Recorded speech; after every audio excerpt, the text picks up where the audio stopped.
हेडलाईन्सचे प्रायोजक आहे NBC bearings, लांब पळण्यासाठी।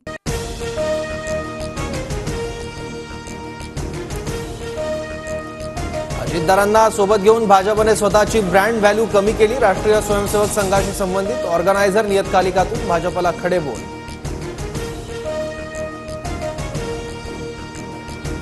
26/11चा हल्ला भाजपचा कट होता असा आरोप करणारे भाजपमध्ये नेते बनले। महाराष्ट्र अनावश्यक राजकारणाचं उत्कृष्ट उदाहरण रतन शारदांचा ऑर्गनायझरमधील लेखातून निशाणा।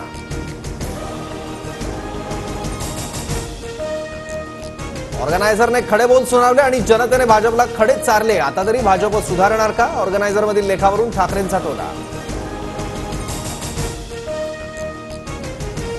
भाजप संघाचं ऐकत नाही, मग संघ का भाजपला सल्ले देतं? नाना पटोलेंची टीका। तर मोहन भागवत बोलले पण कृती करत नाहीत। धमक असेल तर कृती करून दाखवा, राऊतांचं आव्हान। ऑर्गनायझर आरएसएसचं मुखपत्र नसून त्या विचारधारेचं आहे। भाजपच्या समन्वय समितीमध्ये आमच्या पक्षावर कोणतीही टीका नाही। अजित पवार गटाच्या उमेश पाटलांची प्रतिक्रिया।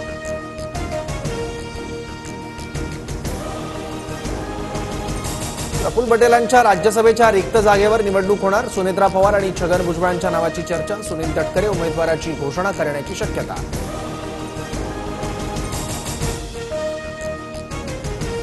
राष्ट्रीय स्वयंसेवक संघाचे मोहन भागवत वर्षभरानंतर तरी मणिपूरवर बोलले। मोदी शहा आता तरी मणिपूरमध्ये जातील का? उद्धव ठाकरेंची टीका।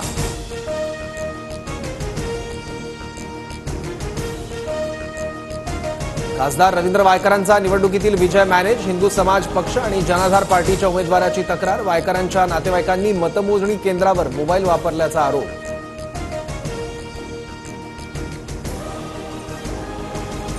पाकिस्तानच्या समर्थनात घोषणा देणारा कैदी जयेश पुजारीला बेळगाव कोर्ट परिसरातून नागरिकांकडून चोप। पुजारीवर गडकरी आणि आयपीएस अधिकारी आलोक कुमार यांना धमकी दिल्याचा आरोप।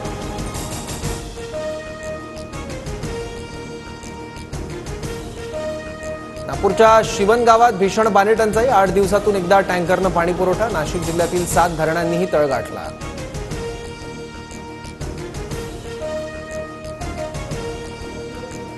अयोध्येतील दुकानं आणि घरं तोडल्यानंतर प्रभावित झालेल्यांना 1253 कोटींची मदत जाहीर। अयोध्येचे जिल्हाधिकारी नितीश कुमार यांची घोषणा।